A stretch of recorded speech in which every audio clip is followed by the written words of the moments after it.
There's news, there's sense, and there's nuisance. This show is all about that last bit. This week, Sambit Patra's Modi doll got an interview with Cabinet Minister Hardeep Puri.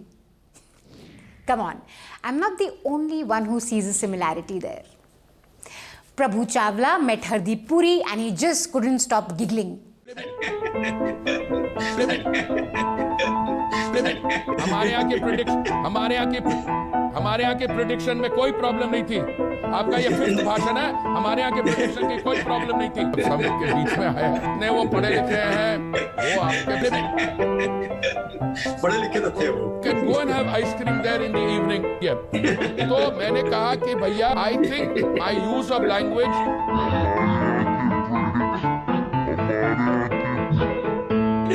अगर आपको serious journalism करनी है तो आप compare करिए और compare करिए हमारा इस समय लिसन ओवरऑल रेट क्या है और मोर्टेलिटी रेट है उसको देखिए आप। Thank you very much, thank you very much, thank you very much. You are a very combative as usual. That's a part of a new politics these days. Thank you आप हमारे यहाँ हैं। बहुत शुक्रिया। I'm never combative. I'm one of the most calm people. प्रभु, थोड़ा और interview के लिए प्रिपेयर कर लेते तो इतनी खिलखिलाने की जरूरत नहीं पड़ती और थोड़ा कम बेइज्जती होती।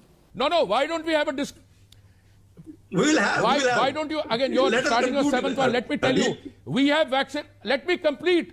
Let me complete. You had a situation. You had a situation where other than United States and China, हमने सबसे ज्यादा लोगों को वैक्सीनेट किया है। Hardeep Puri was given a full pass to say हमने सबसे ज्यादा लोगों को वैक्सीनेट किया है। देखो हमने कितने सारे लोगों को वैक्सीनेट किया है। प्रभु जी थोड़ा खिलखिलाते हुए, थोड़ा हंसते हंसते यही बोल देते कि एक्चुअली सर इंडिया में अभी सिर्फ 3% लोगों को वैक्सीन लगी है। This man is suppose to be a veteran of the news industry. To see him giggle as the minister shuts him down and insults him repeatedly is good proof why a media that's dependent on government advertising for revenue can never stand up to powers that be. जब दुकान ही मोदी या योगी add से चलानी है तो कितने भी वो कर ले सितम, हंस हंस के सहेंगे हम। Moving on, this week Republic Bharat gave us a full chronology of PM Modi's बढ़ती हुई दाढ़ी. That's the beard growing, majorly grown big. Quite contrary to our economy, lekin that's for some other day. Today, we'll talk about yet another masterstroke by PM. Yes, so many Modis on one screen across Republic Bharat, Aaj Tak, ABP, India Today, because TV News Walas got mighty excited about PM's address to the nation on Monday. Anjana and Sucharita were so excited, they gave us a proper countdown.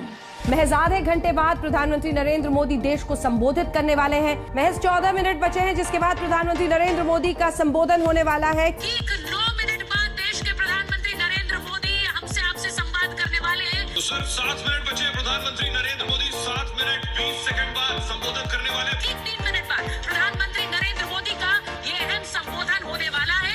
PM announcement ना हुआ, new years ewe हो गई। 3, 2, 1 happy Modi ji on TV news. Zee news पूरे 2 घंटे पहले महफिल जमा के बैठा हुआ था। 1 घंटा 57 मिनट्स 09 सेकेंड्स बाकी। The excitement to the announcement also came with a lot of guess work of course कि पीएम क्या बोलने वाले हैं, and it also came with a lot of तारीफ। पीएम कितने अच्छे हैं।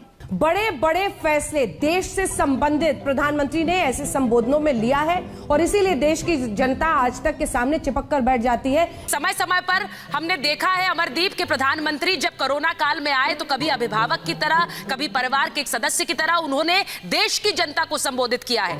वो देश की जनता का मनोबल बढ़ाएंगे, वो ये बताएंगे कि तैयारियां क्या हैं और घबराने की जरूरत नहीं है, वो ये सुनिश्चित भी करेंगे। सबसे पहले जो कोविड के फ्रंटलाइन वॉरियर्स हैं उनको तो सलाम करेंगे ही। दूसरा, जिन लोगों ने अपने परिजनों को गंवाया है उनके साथ प्रधानमंत्री खड़े हैं, क्योंकि हर एक व्यक्ति जो भारत ने खोया है प्रधानमंत्री का अपना परिजन है। प्रधानमंत्री कह चुके हैं कि मैं उनका दुख समझ सकता हूं। कि प्रधानमंत्री मोदी हमेशा सरप्राइज देते हैं। अभी मुझे पता है कि हम लोग इधर उधर की बातें कर रहे हैं क्योंकि जो मोदी जी के मन में वही जान सकते हैं। After much anticipation, Modi ji finally spoke. So news वालास went from क्या बोलेंगे मोदी जी to क्या कह गए मोदी जी। प्रधानमंत्री नरेंद्र मोदी ने आज देश को एक शानदार तोहफा दिया। अच्छा एबीपी, आज सबसे पहले बात पीएम मोदी के मास्टर स्ट्रोक की। पहले एबीपी के मास्टर की आवाज सुन लेते हैं, फिर मास्टर स्ट्रोक की बात करेंगे। As usual, first the PM blamed the previous governments. Bharat में वैक्सीनेशन का कवरेज सिर्फ 60% के आसपास था, 60% के आसपास था। सिर्फ 5-6 साल में ही वैक्सीनेशन कवरेज 60% से बढ़कर 90% से भी ज्यादा हो गई। क्या क्या झूठ लिख देते हैं पीएम के स्पीच राइटर्स। मोदी जी को पता होता तो ऐसा कभी नहीं बोलते। Here's what a 2016 paper by Indian WHO and UNICEF officials and a civil servant from the Health Ministry says. Between 1999 and 2013, estimated national coverages tended to gradually increase from 74% to 91% for BCG vaccine, from 74% to 90%, and from 59% to 83% for DTP1 and DTP3 respectively. From 57% to 82% for the third dose of oral polio vaccine, and from 56% to 83% for the first dose of vaccine against measles. Anyway, बीते बातों की क्यों बात करें? मोदी जी ने कहा है तो कुछ सोच के ही कहा होगा। मोदी जी ने कहा था ना, अच्छे दिन आने वाले हैं। कोरोना की दूसरी वेव से पहले हमारे फ्रंटलाइन वर्कर्स को वैक्सीन नहीं लगी होती तो क्या होता? सोचिए, हमारे डॉक्टर्स, नर्सिंग स्टाफ को वैक्सीन ना लगी तो क्या होता? अस्पतालों में सफाई करने वाले हमारे भाई बहनों को, एम्बुलेंस के हमारे ड्राइवर्स भाई बहनों को वैक्सीन ना लगी होती तो क्या होता? What a journey from अच्छे दिन आने वाले हैं तो सोचिए कितने बुरे हो सकते थे दिन। सोचिए, मोदी जी के स्पीच राइटर्स क्या क्या बुलवा देते हैं पीएम से। He wouldn't have said it if he knew. Ambulance workers की छोड़ो, India lost close to 269 doctors since April this year, after the second wave. Out of this, only 3% doctors were vaccinated. The big masterstroke announcement though was yet to come. पहले Modi ji told us why from May 1st, Bharat सरकार gave 25% vaccine की जिम्मेदारी to the states. हमने सोचा कि राज्य ये मांग कर रहे हैं, उनका उत्साह है, तो चलो भाई 25% का काम उन्हीं को सुपुर्द कर दिया जाए। राज्य इतने एक्साइटेड थे वैक्सीन खरीदने के लिए कि हमने सोचा चलो भाई उन्हें ही बोल देते हैं आप वैक्सीन खरीदें। That sounds a bit like Rajat Sharma, not Modi. But कहानी में आया ट्विस्ट। इतने बड़े काम में किस तरह की कठिनाइयां आती हैं, ये भी उनके ध्यान में आने लगा। उनको पता चला पूरी दुनिया में वैक्सीन की क्या स्थिति है, इसकी सच्चाई से भी राज्य परिचित हुए। राज्यों को रियलाइज होने लगा कि डैडी नोज बेस्ट। मई में 2 सप्ताह बीतते बीतते कुछ राज्य खुले मन से ये कहने लगे कि पहले वाली व्यवस्था ही अच्छी थी। राज्यों को अकल आ गई। आज ये निर्णय लिया गया है कि राज्यों के पास वैक्सीनेशन से जुड़ा जो 25% काम था, उसकी जिम्मेदारी भी भारत सरकार उठाएगी। In the world of Modi ji, this is what राज्य सरकार्स are like. पहले मैं बहुत परेशान था, मैं चाहता था कि मैं खुद वैक्सीन खरीदूं, फिर मुझे मोदी जी ने वैक्सीन खरीदने का चांस दे दिया।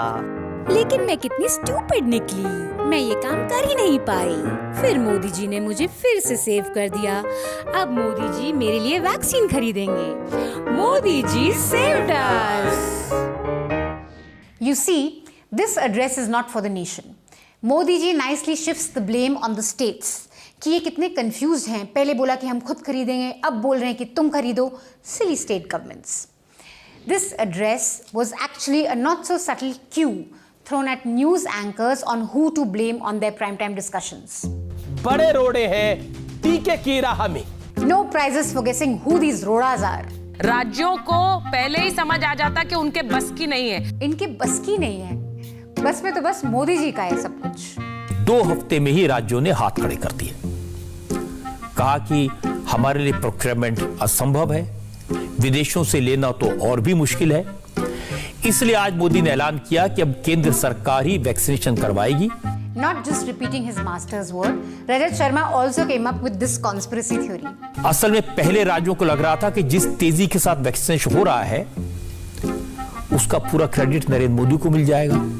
अच्छा रजत जी, इतनी तेजी से वैक्सीन लग रही थी? These are headlines from April 30th about vaccine shortage. Every headline here speaks of shortage. But in Sharma ji's world, Modi ji was vaccinating so many people so quickly that states got jealous. आगे क्या हुआ शर्मा जी? इसलिए राज्यों ने कहा कि हमें जिम्मेदारी दो, हम खरीदेंगे, हम बांटेंगे। लेकिन जब करने लगे तो समझ में आया कि ये काम तो मुश्किल है और फिर सबके सब बदल गए। Silly state governments. They just didn't realize what this would mean. As always, Modi ji saved the day. What the PM and his lackeys in the press are not telling you is that just 1 week before this address, the Supreme Court called India's vaccine program irrational.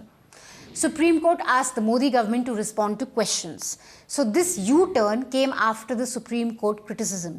What the majority of the states actually wanted was greater say in how to administer the vaccine. Basically, they wanted the center to buy vaccines, give it to them, and then let them decide on how to plan the vaccination drive. For example, Maharashtra wanted door-to-door drives and the center said no. Delhi wanted vaccination centers across localities to speed up the process. Center kept saying no to states because vaccines की काफी किल्लत थी. Poor simple-minded Khattar ji gave the game away. वो drama करने के लिए क्या किया? कल से मेरे वैक्सीनेशन सेंटर सारे बंद। क्यों बंद? क्योंकि मुझे टीके नहीं मिले हैं। हम कहते हैं टीके तो बाकी प्रदेशों से आपको ज़्यादा मिल रहे हैं, आप जैसे बाकी प्रदेश कर रहे हैं। आज हम भी 2 लाख एक ही दिन में लगा करके अपना स्टॉक खत्म कर सकते हैं। हमको पता है कि जितना स्टॉक मिल रहा है, हम 50,000 60,000 रोज करेंगे तो ये काम हमारा चलता रहेगा। तो ये सूझबूझ अरविंद केजरीवाल को रखनी चाहिए। इसे कहते हैं सूझबूझ। खट्टर जी may have just found the solution for world hunger. अरे आपके पास 3 वक्त की रोटी नहीं है तो क्या हुआ, 1 वक्त की रोटी तो है। बस उसी 1 रोटी को ब्रेकफास्ट, लंच और डिनर में डिवाइड करके तोड़ के खा लो, काम चलता रहेगा। Don't do drama. States wanted freedom from centers micromanaging. Instead, Modi Sarkar freed itself of all the important responsibilities of buying vaccines. This speech was full of such half-truths. Modi said that India has made 2 vaccines, but the only vaccine we have developed indigenously is Covaxin. Which is the second vaccine exactly? The Modi government had also allotted 900 crore rupees for vaccine research and development. We still have no idea what happened to this fund. But who cares? News anchors like Rajat Sharma have already found the next group of people to blame. अब सोचिए, जगह जगह लोग ये बात कह रहे हैं कि जिसने वैक्सीन लगवाई वो मर गया। 23 करोड़ लोग इस देश में वैक्सीन लगवा चुके हैं। एक भी जगह से ऐसी खबर नहीं आई कि वैक्सीन लगने की वजह से किसी की मौत हुई हो, लेकिन तो भी अफवाह फैली है। और मुस्लिम इलाकों में ऐसी अफवाहों का ज्यादा असर है। Those Muslims, Modi ji trying so hard to vaccinate everyone, लेकिन ये लोग, खासकर ये मुस्लिम लोग जो मानते ही नहीं हैं।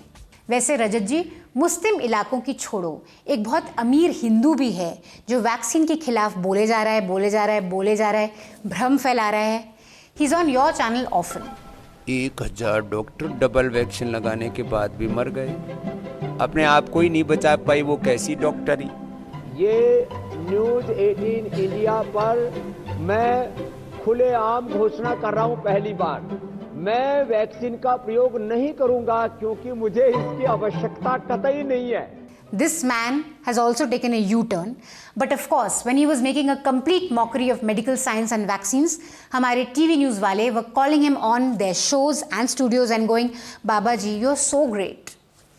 रामदेव के आगे इन लोगों की चू तक नहीं निकलती है, लेकिन जब आई गरीब, निहत्ते और भारत के सबसे कमजोर वर्ग के लोगों की, तो ये लोग भेज देते हैं अपने रिपोर्टर्स को to do some tough questioning. ए, वैक्सीन लगाया कि नहीं? ये लॉकडाउन हो गया, बंद हो गया, तो इसमें खाने के लिए किसी ने पूछा? 1 महीना से बंद है तो आज वैक्सीन आया तो वैक्सीन आप पूछ रहे हैं कि मतलब लिया कि नहीं लिया। हम तो वैक्सीन तो पहले भी ले लेते हैं, हमको पहले भी जानकारी था, समझिए ना। अरे गोला रोड में लिया है, गाड़ी चलाते हैं उधर गोला रोड में लिया, जाइए ना उधर। कोवैक्सीन लिया क्या बोलते हैं, कौन सा हमरा नहीं जानकारी है। सच बताइए, टीका लिया है? अरे लिया है, हटाइए ना उधर, कह रहे हैं ना बार बार। खाने के लिए नहीं पूछ रहे हैं, टीका लगे बार बार। खाने के लिए नहीं है. That is a question that should haunt ABP anchors and the PM if he watches these channels. Now, there's a lot of misinformation around the vaccine in India and hesitancy too. Some people are too poor to care. Some have been misled by WhatsApp campaigns. To counter all of this, all governments, center and states have to mount serious information campaigns and educate people. Many of our ASHA workers are already battling this. But news channels like ABP and India TV that gave platforms to bogus theories like Coronil will cure corona really don't have much grounds to speak here. Moving on, even though Arnab is missing in action, Republic TV gave us some phenomenal content last week. As a child, you may have heard this really stupid joke.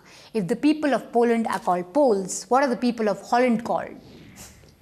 But what is a lame-ass joke in real life is actual factual journalism on Republic.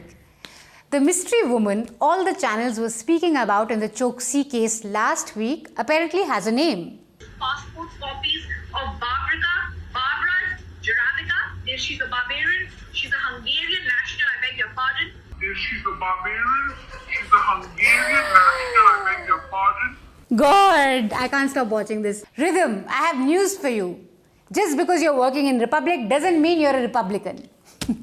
Thank you, Rhythm, for that offbeat segue. We loved it. But the Hypocrisy Ki Seema Award of the week goes to none other than Times Group yet again.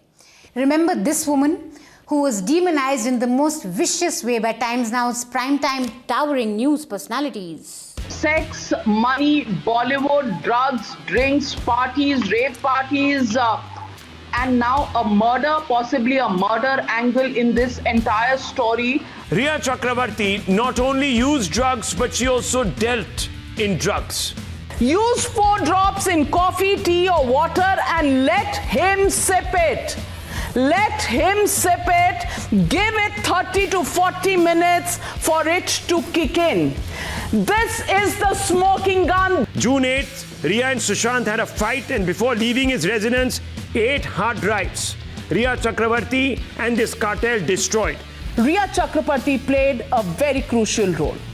She was managing Sushant Singh Rajput. She was manipulating him. But this manipulation was a conspiratorial manipulation. Drugs were being given to Sushant Singh Rajput against his will without his knowing it. Now, Navika, this becomes very, very big. It becomes extremely murky. It tells us that there was a well-planned conspiracy to cause harm to Sushant Singh Rajput. All of that shows she had access to his money and was using it absolutely free. He was being totally controlled. He was being totally controlled. The Times of India has now declared her the most desirable woman of 2020. And here's their explanation. Last year, Rhea Chakrabarti found herself cast in a terrifying role off screen. One that she never asked for, and one that was forcibly thrust upon her within mere days of Sushant Singh Rajput's death. The role of the perfect villain. Before she could even grieve her loss, she was stuck in a circus with no ringmaster, caught in a state versus state, party versus party, agency versus agency tussle, and shredded in a misguided, voyeuristic trial by television. Wonder who these TV channels are. मैंने कहा Hypocrisy की भी सीमा होती है. That's all the nuisance we have for you this week. We'll be back next week. Until then, stay mad. That's the only way. We're going to leave you with this gem of a exchange on Republic Bharat. While the world is struggling to find the mystery origin of COVID-19 and look at the lab leak theory versus the natural origin theory, G.D. Bakshi has solved the case. Wuhan wait market में कोई चमगादड़ नहीं है. Thank you so much, guys, for watching this episode. If you liked it, please don't forget to like the episode. Please press on the like button. Thumbs up, de do humko, please. Please subscribe to News Laundry's YouTube channel, and also please comment under this video. Tell us what you liked, tell us what you didn't like. And of course, don't forget to subscribe to newslaundry.com. We are a completely ad-free platform. We need you guys to support all the things we do. So log on to newslaundry.com and subscribe.